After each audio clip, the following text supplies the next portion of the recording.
എന്താ ഇഷ?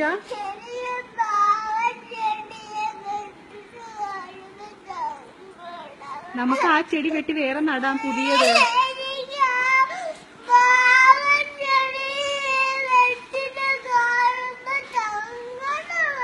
അല്ല, പുതിയ ചെടി വരുമല്ലോ.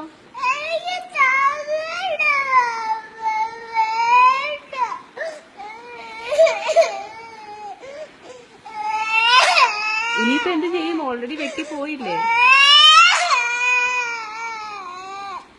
നമുക്ക് വേറെ 10 കുഞ്ഞിച്ചെടി വെക്കാം.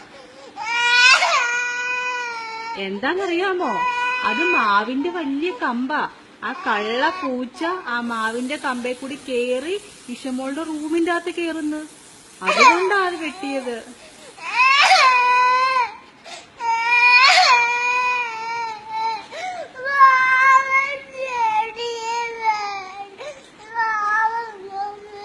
ആ പൂച്ച നമ്മുടെ മുറിയുടെ അകത്ത് എല്ലാം കേറുവടാ.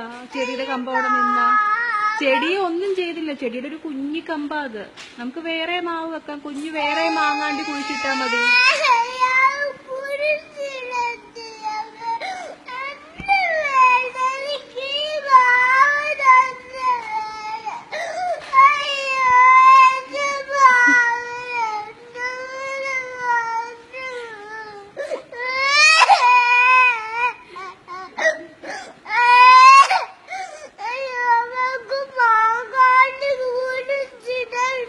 മാങ്ങാണ്ടി കുഴിച്ചിട്ട കുറെ മാവുണ്ടാവും.